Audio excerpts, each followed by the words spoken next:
L'Iran est en train de faire une masterclass dans cette guerre. Écoute bien cette vidéo, partage-la parce que tu vas vite comprendre de quoi il en retourne. C'est extrêmement important qu'on en parle parce que les médias mainstream ne vont pas le faire. Donc moi je vais essayer de vous expliquer avec ma façon de voir les choses et des faits aujourd'hui qui sont prouvés que l'Iran est clairement en train de gagner cette guerre et que l'Iran est en train de mettre un bordel incommensurable comme jamais on a eu dans l'histoire de notre monde en termes de relations internationales. Alors déjà, on va commencer avec une chose qui est récente, c'est que Donald Trump a annoncé qu'il pourrait partir d'Iran sans réouvrir le détroit d'Ormuz, parce qu'il sait qu'il n'en a pas le pouvoir. Il sait que sans les alliés, il ne peut pas le faire. Aujourd'hui, il y a un conseil de sécurité à l'ONU pour savoir s'ils vont utiliser la violence pour débloquer le détroit. Mais honnêtement, je pense qu'ils ne le feront pas parce que le risque est beaucoup trop élevé.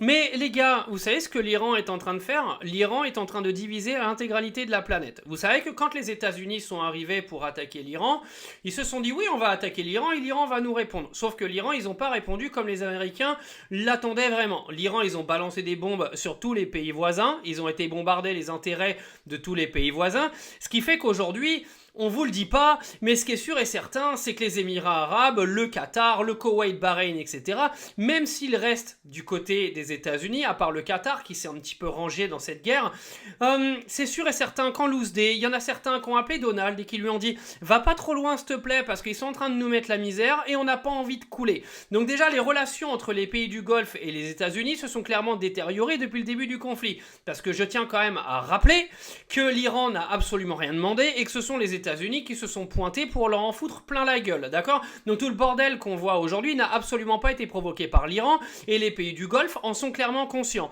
Donc Donald Trump, à mon avis, déjà au niveau de ses relations avec les pays du Moyen-Orient, ça va devenir très compliqué une fois qu'il va s'être barré avec le détroit de fermer, parce que le détroit d'Ormuz de fermer, vous savez que les Américains, ils s'en tapent un peu le coquillard, hein, parce que eux, ils ont directement le pétrole chez eux, mais par contre, l'Arabie Saoudite et compagnie, ils en sont clairement dépendants. Donc ils vont pas accepter que les Américains se barrent en étant venus foutre le bordel et en se barrant avec le détroit de fermer. Donc déjà, l'Iran a réussi à créer une sorte d'énorme discorde entre les pays du Golfe et les États-Unis, mais pas que.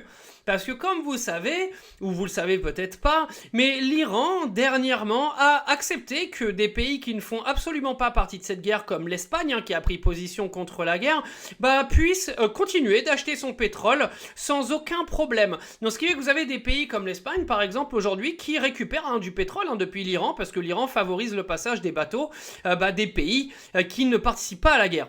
Et ça, les gars, ça va être un bordel incommensurable. Parce que je sais pas si vous êtes au courant, mais tous les pays européens ne sont pas dépendants des mêmes exportateurs de pétrole. Par exemple, la France a à peu près 23% de son pétrole qui vient des États-Unis, 21% d'Afrique, et par exemple des pays comme l'Italie ne sont absolument pas dépendants des mêmes exportateurs. L'Italie, par exemple, est extrêmement dépendant de ce détroit d'Ormuz. La France, ce n'est pas le cas aujourd'hui. Donc qu'est-ce qui va se passer, les gars? En temps de crise, il y a toujours une Union européenne qui n'existe pas vraiment. Puisque l'Italie va tout faire pour essayer de faire des accords avec l'Iran pour le détroit d'Ormuz, pendant que d'autres pays comme la France, elle, ne va pas spécialement le faire, puisqu'elle n'en est pas vraiment réellement dépendante, d'accord? Le prix du baril, oui, mais en termes d'importation de pétrole, on n'est pas trop dépendant de l'Iran, voyez-vous? Donc, il va y avoir une distorsion énorme dans les pays de l'Union européenne, encore une fois créée par l'Iran, bravo à elle, parce qu'elle est en train de foutre des bordels partout, hein. Les pays du Golfe avec les États-Unis, les pays européens entre eux, mais également les pays européens avec les États-Unis. Parce qu'on voit bien aujourd'hui que l'OTAN n'a absolument pas suivi les États-Unis dans cette guerre, et ça a créé des embrouilles incommensurables qui pourraient même arriver à terme, pourquoi pas, à une sortie des États-Unis de l'OTAN. Vous imaginez, l'Iran, ils ont rien cherché à la base, et au bout d'un mois, on se rend compte que tous les alliés sont en train de se tirer dans les pattes, et que l'Iran est clairement en train de gagner cette guerre, avec la Chine et la Russie qui les regardent en bouffant des pop-corn comme ils balançaient sur le plateau d'LCI avant-hier. Et c'est une réalité. L'Iran est en train de faire une masterclass géopolitique économique comme jamais on a connu, hein. Mais c'est pas tout, les amis. Vous savez qu'on est dans une dépendance du pétrodollar, c'est-à-dire que les barils de pétrole se négocient en dollars. Sauf que si Donald Trump se casse avec le détroit d'Ormuz fermé et que des pays comme l'Italie ou plein de pays européens ont besoin, et même les pays asiatiques, ont besoin de négocier leur pétrole avec l'Iran, Vous pensez qu'ils vont vendre le pétrole en dollars et continuer d'enrichir les Américains? Vous rêvez ou quoi? Ils vont mettre une monnaie commune sur laquelle ils vont vendre le pétrole là-bas, qui pourrait être l'euro, hein, on sait jamais, hein, quitte à foutre les Américains dans la merde jusqu'au bout, l'Iran pourrait décider de vendre son pétrole en euros demain. Et croyez-moi que Donald Trump, il va s'en mordre les couilles, parce que qui veut dire baisse de la dépendance du dollar, veut dire baisse énorme économique pour les Américains. Donc quand Donald Trump vient vous expliquer, les gars, démerdez-vous, j'ai pas besoin du pétrole là-bas, il est pas totalement honnête, parce que sachez que si demain l'Iran décide de vendre son pétrole dans une autre monnaie, les États-Unis, ça va clairement se retourner contre eux.